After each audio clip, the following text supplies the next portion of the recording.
오늘도 예배 자리에 나오신 성도 여러분 진심으로 환영하고 축복합니다.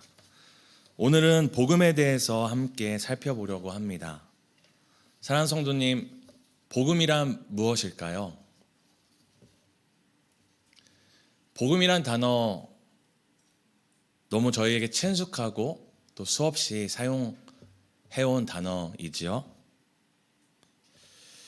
그 이유는 이 복음이 교회와 기독교 신앙에 매우 중요한 키워드일 뿐만 아니라 이 단어에 담고 있는 그 내용과 의미가 좀 우리가 얘기하는 기독교 신앙의 핵심 가치를 담고 있기 때문에 그렇게 수없이 또 여러 번 이곳저곳에서 사용되고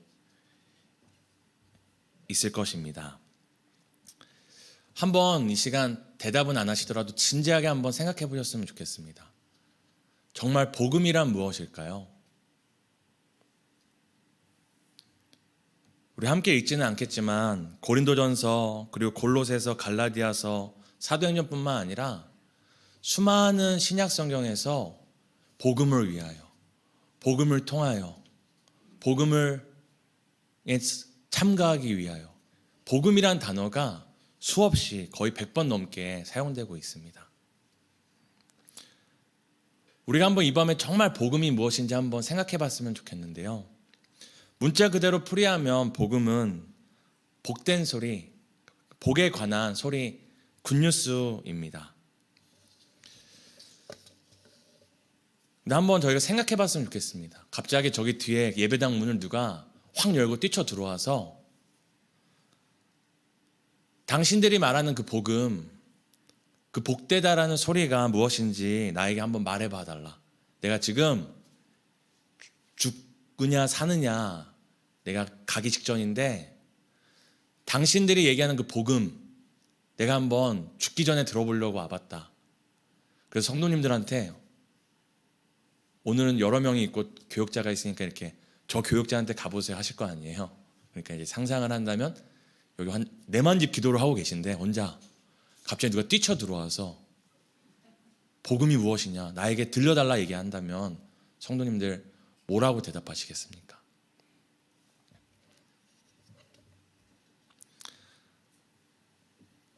그렇게 우리에게 복음을 들려달라고 간청하는 그분에게 세상에서 들을 수 없는 또한 세상이 줄 수 없는 이 복에 관한 소식을 들려주실 수 있는지를 묻고 싶습니다.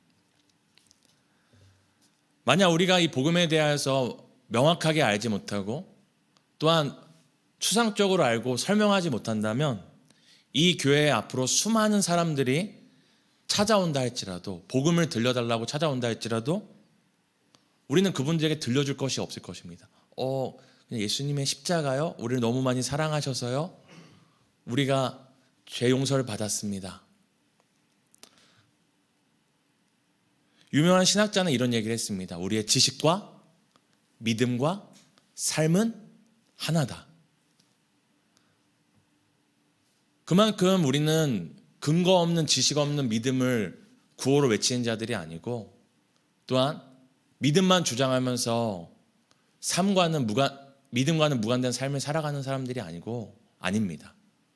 우리에겐 복음에 대한 분명한 지식이 필요하고 그 지식을 기반으로 한 믿음이 필요하고 그리고 믿음에 기반한 삶이 필요합니다.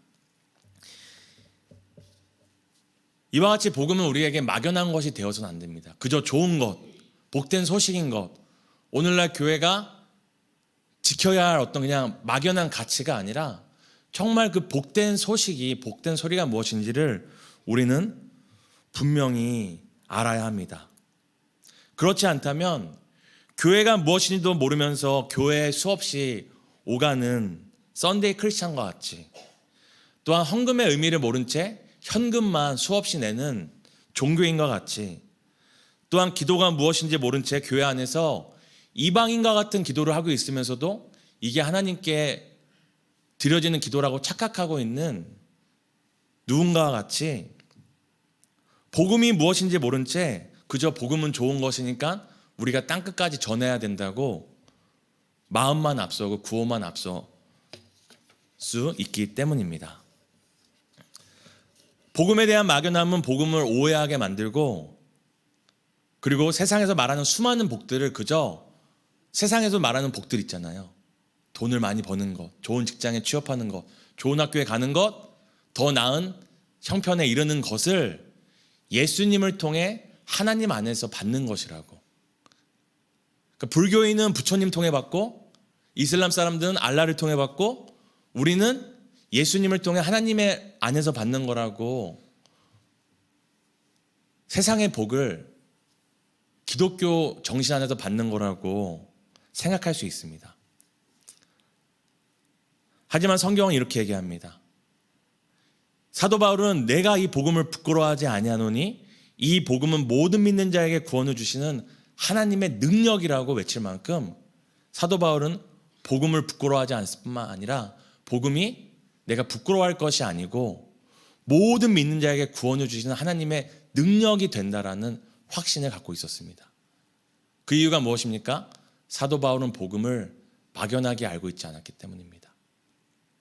사도행전에서 사도 바울은 나의 달려갈 길과 하나님께 받은 그 은혜의 복음을 전하는 일에 내 생명도 아끼지 않겠다고 얘기합니다. 사랑하는 성도 여러분, 막연한 것에 생명을 버리시겠습니까? 사도 바울에게는 또한 우리 초대교회 신앙의 선배들에게는 복음은 막연한 것이 아니라 내 생명도 아끼지 않을 만큼 가치 있는 것이었습니다. 하지만 오늘날 우리는 이 복음에 관한 깊은 고민과 점검보다는 단순히 우리 당장에 해결될 인생의 문제들이나 필요들을 하나님의 이름과 예수의 이름으로 해결하는 데만 너무 급급해 있지 않은지 생각하게 됩니다. 그리고 또 오늘 우리가 복음에 관한 깊은 고민과 점검이 필요한 이유는 우리가 사는 세상이 수많은 복들을 우리에게 제시하고 있기 때문입니다. 영원하지 않은 복들로 우리를 현혹하고 있기 때문입니다. 그리고 마치 그것이 성경이 얘기하는 복인 것처럼 이 복을 받아야지 하나님 제대로 믿는 거다. 이 복을 받아야지 네 자녀가 하나님 안에서 제대로 복받은 거다라고 세상이 말하고 세상이 줄 수 있는 수많은 복들로 우리를 현혹하고 또 우리가 갖고 있는 우리의 복들을 왜곡하고 있는 시대에 살고 있기 때문입니다. 그러기에 우리는 성경이 말하는 제일 된 복이 무엇이고, 그리고 우리가 모든 복을 잃어버릴지라도, 세상이 말하는 모든 복을 빼앗겼을지라도 여전히 나는 복 있는 사람이라고 고백할 수 있는 그 복이 무엇인지를 오늘 살펴보는 시간 되기를 소망합니다. 오늘 우리가 본 이 요한복음 3장 16절은 너무나 잘 아는 말씀입니다. 그렇죠? 아마 제가 눈 감고 외우라고 하셔도 다 눈 감고 외우실 수 있을 것입니다. 그래서 그런 의미로 한번 눈 감고 한번 외워볼까요? 함께 외워보겠습니다. 시작. 하나님이 세상을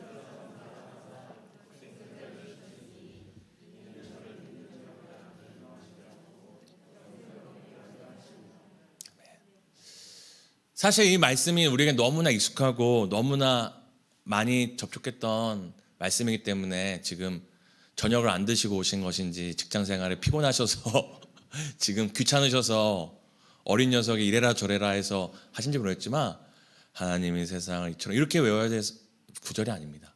하나님이 세상을 이처럼 사랑하사 독생자를 주셨으니 이는 저를 믿는 자마다 멸망치 않고 영원한 생명을 얻게 하려 하심이라. 이 본문은 복음의 핵심을 담고 있습니다. 이 본문이 첫 번째 말하는 것은 바로 하나님이 세상을 사랑하셨다라는 것입니다. 여기서 사랑이란 그저 감정적인 마음을 얘기하는 것이 아닙니다. 우리가 성경에서 원수를 사랑하라 하면 어떠신가요? 막연하시죠?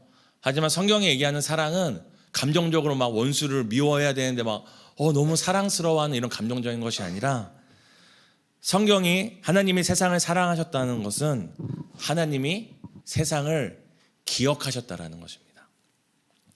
성경에 나오는 사랑이란 단어를 기억이란 단어로 바꿔서 여러분이 고백하셔도 전혀 문제가 없을 정도로 히브리어 사랑과 헬라어 사랑은 기억하다, 생각하다라는 의미를 갖고 있습니다. 오늘 본문이 하나님이 세상을 이처럼 사랑하셨다는 것은 많은 것을 의미하지만 그 중에 하나님이 이 세상을 기억하셨다, 잊지 않으셨다라는 의미입니다. 사랑하는 성도 여러분, 누군가를 사랑해 보셨죠? 지금은 기억이 안 나도 누군가 한번 사랑해 보셨잖아요. 그래서 자녀분들이 있는 거 아닙니까? 근데 누군가를 사랑하면 어떤 현상이 일어나죠? 바로 계속 생각나고 떠오릅니다. 우리가 연애할 때도 그 상대가 계속 떠오르죠. 그래서 맛있는 거 먹으면 생각나고 좋은 데 가면 생각납니다. 너무 기억이 가물가물하신 것 같으니까 그러면 자녀로 바꿔보겠습니다. 자녀 사랑하시죠? 어떠신가요? 맛있는 거 먹어도 생각나고 누워도 생각나고 집 나가도 생각나고 늘 생각나죠. 사랑은 바로 기억하고 생각하는 것입니다. 제가 이제 부임하기 전에 영상 편집과 촬영을 했었었는데 우리나라에서 굉장히 유명한 정형외과 서울대학교 병원 교수님 이 다큐멘터리를 이제 제작한 적이 있었습니다. 그러니까 이제 은퇴 기념인데 65세니까 65세시고 어머니는 거의 이제 90이 되시는 노모셨어요. 근데 인터뷰를 하는데 그 노모께서 뭘 얘기하시냐면 아들이 태어나고 얼마 안 됐을 때 외할머니 얼굴에다가 오줌을 싸셨대요. 65년이 지났는데도 어머니는 뭘 기억하고 있는 거예요? 그 아들의 아기 때를 기억하고 있는 것입니다. 사랑이라는 것은 오랜 시간이 지나도 기억되는 것이고 잊지 못하는 것입니다. 오늘 성경에서 얘기하는 하나님께서 이 세상을 사랑하셨다는 것은 이 세상을 기억하셨고 잊지 못하셨다는 것입니다. 우리 이사야서 49장 15절을 함께 읽으면 좋겠습니다. 함께 읽겠습니다. 시작. 그러므로 그 젖먹는 자식을 함께 읽겠습니다. 시작. 여인이 어찌 다시 시작. 여인이 어찌 그 젖먹는 자식을 잊겠으며 자기 태어났을 긍휼히 여기지 않겠느냐. 그들은 혹시 있을지라도 나는 너를 잊지 아니할 것이라. 아멘. 하나님께서도 이스라엘 백성을 향해서 내가 너희를 잊을 수 없다. 설령 그 낳은 자식을 여인이 잊을지라도 나는 너희를 잊을 수 없다라고 얘기하십니다. 오늘 요한복음 3장 16절에서 우리에게 얘기하는 복음의 첫 번째 사실은 하나님은 결코 우리를 잊지 않으시고 우리를 기억하신다라는 것입니다. 그래서 하나님께서 우리를 기억하시고 우리의 형편을 생각해 보시니 죄로 인하여 죽을 수밖에 없는 우리, 본질상 진노의 자녀된 우리를 잊을 수 없었기에 살릴 방법을 생각해 내십니다. 그리고 죄로 인하여 죽을 수밖에 없던 우리를 살릴 수 있는 방법을 딱 한 가지 생각해 내시는데 그것이 바로 무엇입니까? 오늘 본문에서 얘기하는 두 번째입니다. 따라해 주시겠어요? 독생자를 주셨으니. 오늘 복음의 두 번째는 하나님이 세상을 잊지 못하고 세상을 기억하심으로 우리에게 하신 일이 있으시니 바로 그것은 독생자를 주셨다는 것입니다. 하나뿐인 아들 예수 그리스도가 죄인들의 죄값을, 사망을, 형벌을 대신하는 방법밖에는 이 죄인들을 살릴 수 있는 방법이 없었습니다. 그래서 다른 길, 다른 방법은 없었기에 하나님께서는 예수 그리스도를 주신 것입니다. 죄인된 나를 위해, 우리를 위해, 그리고 여전히 소망 없고 가망 없는 죄인들을 위해 우리가 아직 죄인 되었을 때 하나님의 아들이신 예수 그리스도를 죄인들에게 주신 것입니다. 독생자를 주셨다. 우리를 잊지 않으시고 우리를 기억하심으로 독생자를 주셨다라는 이 사실이 오늘 우리에게 감동이 되시나요? 독생자를 주셨다는 의미는 여러 가지로 그 의미를 찾을 수 있지만 그 중에 하나는 가장 가치 있는 것을 주셨다라는 의미를 담고 있습니다. 아까 제가 자식 얘기를 자꾸 꺼내서 죄송한데요. 여러분 중에 자식을 위해 죽을 수 있는 분들 많으시죠? 한번 손들어 볼까요? 나는 자식을 위해 결코 죽을 수 없다. 손 드신 건가요 지금? 한국말은 끝까지 듣고 손 드셔야 됩니다. 자, 나는 자식을 사랑하지만 그래도 자식은 자식이고 나는 나다. 나는 자식을 위해 죽을 수 없다. 손 들어 보시겠어요? 저한테도 귀한 딸이 있는데요. 어느 날 제가 그냥 밥을 먹고 있다가 딸이 작은 방에서 놀고 있었습니다. 밥을 먹다가 딸을 보는데 제 마음속에 만약에 내 딸이 병들거나, 아빠들은 이런 상상을 하잖아요. 병들거나 내 딸이 죽을 병에 걸린다면 차라리 내가 100번 죽어서 딸을 살릴 수 있다면 참 기쁘겠다라는 생각이 딱 들더라고요.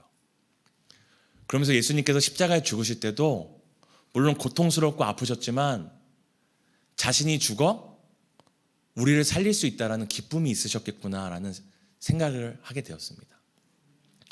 하나님이 그 독생자를 주셨다는 것은 그저 하나님이 죽기 싫어서 아들이신 예수 그리스도를 대신 등더미로 보낸 것이 아니라 우리에게 자녀가 가장 귀한 것처럼 하나님에게 무엇을 주신 겁니까? 자신이 죽는 것보다 더 귀한 그 아들을 우리에게 주신 것입니다. 하나님이 우리를 살리실 때 어떻게 살리셨냐면 두 번째 것을 주신 거거나 세 번째 것을 주신 것이 아니라 하나님 자신을 주는 것보다 더 귀한 것, 바로 독생자를 주심으로 우리를 살리신 것입니다. 가장 가치 있는 아들의 존재와 생명을 죽어 마땅한 죄인된 우리를 위해 맞바꾸신 것입니다. 가장 좋은 것, 최고의 것을 주신 것을 넘어서 전부 그 이상의 것을 주신 것입니다. 왜냐하면 제가 제 딸과 모든 것을 맞바꿀 수 있는 것처럼 제 딸이 저에게 전부 그 이상인 것처럼 하나님에게도 독생자 예수 그리스도는 그저 최고 좋은 것이 아니라 그 모든 것과 맞바꿀 수 없는 가장 좋은 것, 전부였기 때문입니다. 그렇다면 우리가 마지막으로 살펴봐야 될 것이 있습니다. 하나님이 우리를 사랑하시고 우리를 잊지 못하셔서 그 독생자를 대신하여 주실 만큼 우리에게 주신 이유가 무엇일까 하는 것입니다. 오늘 성경은 그에 대해서 이렇게 얘기합니다. 이는 멸망치 않고 영생을 얻게 하려 하심이라. 제가 너무 뻔한 본문으로 설교하니까 뻔하게 느껴질 수 있지만 이것은 너무나 중요한 핵심입니다. 왜냐하면 요한복음 3장 14절 15절을 우리 함께 읽었으면 좋겠는데요. 함께 읽겠습니다. 시작.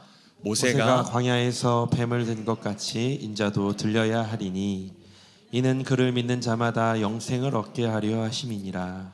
우리 3장 15절에 보면 예수 그리스도께서 십자가에 들려야 하는 이유를 얘기하면서 이는 믿는 자마다 영생을 얻게 하려 하심이라. 근데 이 말씀이 어디에 나오죠? 바로 다음 절인 3장 16절에 이는 믿는 자마다 멸망치 않고 영생을 얻게 하려 하심이라. 하나님이 우리를 사랑하셨고 기억하셨고 하나님의 전부이신 그 아들을 우리에게 주셨는데 이것이 끝이 아니라 주신 목적이 있다고 얘기합니다. 성경에서의 반복은 강조죠. 15절 16절에 똑같은 구절을 이용하면서 이는 왜냐하면 하나님이 왜 우리를 잊지 못하시고 그 아들을 주셨냐 하면 그 목적에 대해서 우리로 하여금 강조하고 반복하며 얘기하고 있습니다. 그것은 무엇이냐? 영생을 얻게 하려 하심이라고 얘기합니다. 우리는 자칫 잘못하다 보면은 독생자를 주셨으니 멸망치 않고에 머물 때가 많습니다. 지옥에 가지 않게 하시려고, 죄의 형벌을 면하게 하시려고, 우리를 죄의 저주에서 벗어나게 하시려고 자꾸 멸망치 않고에 머물 때가 많은데 성경은 멸망치 않고는 과정입니다. 더 중요한 것이 있죠. 뭐라고 합니까? 이는 믿는 자마다 멸망치 않고가 끝이 아니라 따라해주세요. 영생을 얻게 하려 하심이라. 오늘 하나님께서 우리를 사랑하심으로 그 아들을 주신 궁극적인 목적을 분명히 얘기합니다. 영생을 얻게 하려 하심이라고 우리에게 얘기를 합니다. 그렇다면 영생은 무엇일까요? 우리는 쉽게 영원히 사는 것이라고 생각할 수 있지만 그 의미만이 아닙니다. 한번 여쭤보겠습니다. 지옥에 가는 사람들은 영원히 안 사나요? 지옥에 가는 사람도 영원히 삽니다. 그저 예수님 믿으면 천국이라는 좋은 플레이스에서 영원히 살고 예수님 안 믿으면 지옥이라는 나쁜 플레이스에서 영원히 사는 이것을 알려주시려고 영생을 주려고 하셨다고 얘기하셨을까요? 만약 우리가 예수님 믿는 것이 그저 지옥 갈 인생이 천국이라는 좋은 플레이스를 가기 위해 믿는 것이고, 또한 하나님이 그 전부이신 아들을 주신 이유가 우리로 하여금 지옥이라는 나쁜 플레이스에서 천국이라는 좋은 플레이스 가기 위해 그 아들을 주셨다면, 마치 우리가 단칸방에 살 수밖에 없는 삶이었는데 배우자를 통해 34평 아파트에 살고자 하는 것과 뭐가 다르겠습니까? 만약에 누군가가 사랑하는 성도님들과 결혼하자고 하는데, 사랑한다고 하는데 날 왜 사랑해? 라고 물어보면 너랑 결혼해야지 단칸방 인생이 34평 인생이 되니까 한다면 여러분 고마워 이러시겠습니까? 만약 우리가 하나님 믿는 것이 그저 지옥 가기 무서워서 지옥이라는 나쁜 플레이스에서 벗어나 천국이라는 좋은 플레이스 가기 위해서 너가 날 왜 믿느냐 했을 때 하나님 믿어야지 천국 가잖아요 한다면 하나님의 마음은 어떠실까요? 하나님 믿어야지 더 좋은 직장 갈 수 있잖아. 하나님 믿어야지 더 좋은 인생 살 수 있잖아. 하나님 믿어야지 더 좋은 형편으로 살 수 있잖아요 한다면 하나님의 마음은 어떠실까요? 복음은 그것을 우리에게 얘기하지 않습니다. 오늘 성경은 분명히 그 아들을 주시기까지 우리에게 전부를 주신 목적이 영생을 얻기 위함이라고 얘기하시는데 그 영생이 무엇인지 우리에게 알려주고 있습니다. 요한복음 17장 3절을 함께 읽겠습니다. 함께 읽겠습니다. 시작. 영생은 곧 유일하신 참 하나님과 그가 보내신 자 예수 그리스도를 아는 것이니이다. 영생은 참 하나님과 예수 그리스도를 아는 것이라고 하는데 이것은 단순히 지식적인 계시구나 하는 알미 아니라 이제 헬라어로 기노스코라고 하고 우리 히브리어에서 많이 들어본 야다입니다. 무엇이냐면 지식적인 알미 아니라 지금 지나가는 분한테 예수님 알아 그러면 누구든지 알죠. 교회를 안 다녀도 유명한 분이니까. 이런 지식적인 알미 아니라 성경이 얘기하는 이 하나님을 아는 것은 바로 경험하다라는 뜻입니다. 하나님께서 우리를 사랑하심으로 그 아들 독생자를 주시기까지 우리에게 주기 원하셨던 그 영생은 무엇이냐? 바로 하나님을 경험하는 삶입니다. 다른 말로 임마누엘을 우리에게 선물해 주시려고 그 아들을 십자가에 피 흘리게 하신 것입니다. 영생이란 죽음 이후에 받거나 천국 가서 누리는 것이 아니라 이 땅에서 예수 그리스도를 통해 하나님을 믿는 순간부터 하나님을 경험하는 삶, 하나님이 나와 함께 하시는구나, 하나님 함께 하심 그 자체가 바로 영생입니다. 우리 이사야서 7장 13절과 마태복음 1장 23절을 우리 연달아서 함께 읽었으면 좋겠습니다. 함께 읽겠습니다. 시작. 그러므로 주께서 친히 징조를 너희에게 주실 것이라. 보라, 처녀가 잉태하여 아들을 낳을 것이요 그의 이름을 임마누엘이라 하리라. 보라, 처녀가 잉태하여 아들을 낳을 것이요 그의 이름은 임마누엘이라 하리라 하셨으니 이를 번역한즉 하나님이 우리와 함께 계시다 함이라. 예수님이 오시기 몇백 년 전에도 예수님의 출생과 이 땅에 오심의 목적에 대해서 뭐라고 얘기합니까? 임마누엘이다. 그리고 예수님 오셨을 때도 그 마태복음의 저자는 무엇을 기록합니까? 예수님 오신 이유가 무엇이다? 하나님이 우리와 함께 하시는 그 임마누엘을 위하여 이 땅에 오셨다라고 분명하게 얘기하고 있습니다. 복음의 핵심은 영생이고 결국 복음의 핵심은 무엇입니까? 함께 하시는 하나님이 우리에게 가장 큰 복이라는 것입니다. 뭐야? 그게 복음의 핵심이라고? 하나님 늘 함께 하시잖아 라고 생각할 수 있습니다. 하지만 무언가의 가치는 우리의 필요나 느낌이 그것의 가치를 정하지 않습니다. 마치 돼지가 값싼 진주를 먹어버리고 뱉는 것처럼 돼지가 그게 아무것도 아닌 것처럼 느낀다고 그것이 아무것도 아닌 것이 아닌 것처럼 그 가치는 우리의 느낌이나 우리의 필요가 아니라 그것을 얻기 위해 어떤 것을 지불했느냐가 그 가치를 정합니다. 하나님께서 우리가 뻔하게 느끼는 하나님의 함께하심, 임마누엘을 우리로 경험케 하시기 위해 무엇을 지불하셨습니까? 전부이신 아들 예수 그리스도를 십자가의 죽으심으로 우리에게 임마누엘의 은혜를 허락하셨습니다. 하나님이 그 아들을 십자가에 죽게 하시기까지 우리에게 주시기 원하셨던 것, 교회에게 주신 것, 그리고 사도와 초대교회가 목숨 걸면서까지 순교자를 통해 전하고 싶었던 것은 하나님이 우리와 함께 하신다라는 이 임마누엘의 복된 소식이었습니다. 하나님께서 우리의 필요를 제일 잘 아시고 우리에게 가장 좋은 것을 주시는 분이라면 그 아들을 주실까지 우리에게 주시기 원했던 이 영생, 하나님을 경험하는 삶, 하나님이 함께 하심보다 우리에게 더 가치 있고 사람에게 더 필요한 것이, 사람에게 더 좋은 것이 무엇이 있겠습니까? 물론 우리에게 여전히 필요한 것이 있고 돈이 있고 취업이 필요하고 또 우리가 갖고 있는 질병의 치료 등 필요한 것이 있는 것이 사실입니다.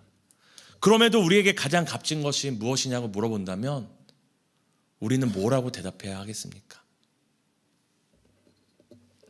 함께 하시는 하나님이 나에게 가장 큰 복입니다 라고 우리는 고백해야 합니다.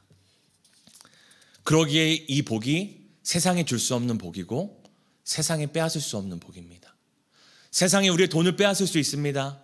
직장을 빼앗을 수 있습니다. 건강을 빼앗을 수 있습니다. 우리 인생의 모든 것을 빼앗을 수 있지만 세상이 빼앗을 수 없는 한 가지 복이 있는데 그것이 무엇입니까? 영원히 나와 함께 하시는 하나님. 그 하나님은 세상이 빼앗을 수 없기에 가장 강력한 우리의 복이고 영원한 복입니다. 사랑하는 성도 여러분, 오늘날 우리는 가짜 뉴스와 왜곡된 가치 가운데 혼란을 겪고 있습니다. 교회와 성도 또한 마찬가지입니다. 무엇이 선한 것인지 악한 것인지, 무엇이 옳은 것인지 틀린 것인지, 무엇이 우리에게 정말 좋은 것인지를 혼돈하고 있고 또한 헷갈리고 있습니다. 이런 상황 가운데 기독교 신앙의 핵심인 이 복음, 함께 하시는 하나님이 우리에게 가장 큰 복이라는 이 복음의 핵심 가치 또한 우리 안에서 희석되고 왜곡되고 있는 것이 사실입니다. 그래서 언젠가부터 교회와 우리 신앙 가운데 하나님만 필요한 것이 아니라, 하나님만 함께라면 충분해가 아니라 하나님도 필요한 것이 되고 있습니다. 하나님도 필요해. 교회가 더 이상 이 복된 소식에 승부를 보지 않고 세상의 가짜 복들과 왜곡된 가치들이 들어와서 자꾸만 예수 그리스도의 능력을 통해, 죽으심을 통해 우리에게 주신 임마누엘의 능력이 아니라 헛된 것들을 자랑하기 시작합니다. 우리 교회 주차장 편리해. 우리 교회 의자가 편해. 우리 교회 감동스러운 찬양팀이 있어. 물론 이런 것들 자랑할 수 있지만 그것 때문에 교회에 온 사람들은 그것이 없어질 때 과연 교회에 남아있을까요?